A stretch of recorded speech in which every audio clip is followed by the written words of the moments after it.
దిగిపోయినా ఎవరు పైసలు ఇస్తాను చేనులకు 100 పెట్టి రోడ్ వస్తుంది మన గవర్నమెంట్లో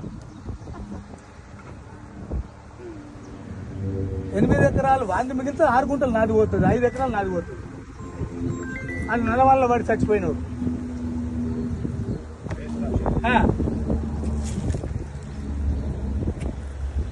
వీడికి మూడు రోడ్లు మార్చారు. ఎందుకు మారుతున్నాయి? పేపర్ మీద మ్యాప్తో సాగిస్తాను. ఏడుందండి ధర్మం అధర్మం రోడ్లో పోతున్నాయి వ్యవహారం అంతా. మేము ఇక్కడ రావడానికి కారణం ఏంటంటే ఒకటండి, మీకు పవర్స్ ఏమన్నాయో మీరు చూసుకోండి. నువ్వు గిట్ట నా మీద దౌర్జన్యం చేస్తావంటే నువ్వు ఏడుంటావు నేను చూసుకుంటా. ఈ ఊరి ఇచ్చాను ఇంకోతాను చేస్తాను. మేము దౌర్జన్యం చేయనికి రాలేదు. ఇంత ముందు వచ్చి ఎవరో బెదిరించాడుగా. ఎవరు బెదిరియలేదు పిలవండి. అది ఒక్క నిమిషం, ఎవరు బెదిరియలేదండి. పిలవండి ఇప్పుడే నరసింహారెడ్డి గారిని. పొద్దున్న నేనే ఫోన్ చేసి నా నెంబర్ తీసుకున్నారు. వారి నెంబర్ నాకు ఇవ్వడం జరిగింది. ఈ రోజు పొద్దున 8-9 గంటల రాత్రిపూట వచ్చి ఆ డబుల్ బెడ్రూమ్ వాళ్ళ వీళ్ళు వచ్చి రూమర్స్ ఎవరో క్లారిటీ తెలియదు. అయితే అది క్లారిఫికేషన్ ఏంది తెలుసుకుందాం అని చెప్పి మేము వచ్చినాం. అయితే మేము బ్లూ ప్రింట్ ప్రకారంగా ఏదైతే హాస్పిటల్ ఇవ్వట్ ఉందో కాంపౌండ్ వాళ్ళు ఉందా ఇంతమంది ఆ కాంపౌండ్ వాళ్ళు నేను దొంగతనం కట్టించిన బొందలు కట్టి అరేకర్ ఇలా జరుగుండ్రా అంటే బిల్లింగ్ స్టోర్ అలా ఉంటే వాని డాగేసి కొంత పైసలు అడుగుతారు. బాగా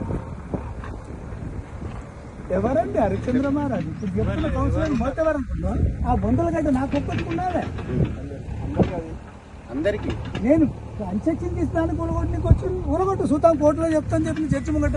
అంటే మేము రావడానికి కారణం ఏంటంటే మా బ్లూ ప్రింట్ ప్రకారంగా ఇక్కడ వరకు ల్యాండ్ ఉందేమో ఫ్యూచర్ డెవలప్మెంట్ కోసం అని చెప్పేసి దాంట్లో ఉంది మెన్షన్ చేసి ఉంది. ఏదైతే అన్న ఒకటే ఆయన హరిచంద్ర మహారాజు కాదు ఈయన హరిచంద్ర మహారాజు చిల్లర తక్కువ కేసులు లేదు దాన్ని ఎన్ని కేసులు నాకు సీట్లు చెప్తుంది ఆడు ఇంకా అక్కడ అక్కడ కాదు నువ్వు సేమ్ కాడు నాదే అనకు ఇదేం చేసి నువ్వు చూడు. దాని గురించి మనం లేదు మొత్తం రైతు కాబట్టి మొత్తం తెలుసు అని చెప్తానే ఉన్నాడు.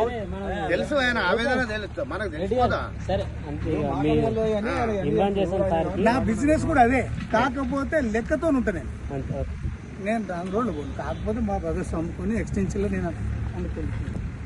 1 సైడ్ వెళ్ళి వీళ్ళకి దారి ఇచ్చేసి నేను 1 సైడ్ అవుతాను. అయితే ఆడ 2 బొందలు ఏమైందంటే పెద్దలు కోరుకున్న కోరిక నాకు ఈ సైడ్లో బొంద పెట్టాను. ఆత్మీయంగా అమ్మాయి ఆ బొంద కాపాడుతా సార్ ఆ ఉంచాలి నేను ఇండియా కేసు ఇస్తున్నా ఏం గురగొట్టానంటే సరే అన్న ఇచ్చిన వాళ్ళ మనం నిన్నే తాగేస్తారు. రిజిస్ట్రేషన్ మీరు చేసిన వాళ్ళు కదా సార్. మాకేం లేదు ఇక్కడ. మాకేందంటే బౌండరీ వాళ్ళ గురించి కూడా మేము మాట్లాడినాం. బౌండరీ వాళ్ళు ఏం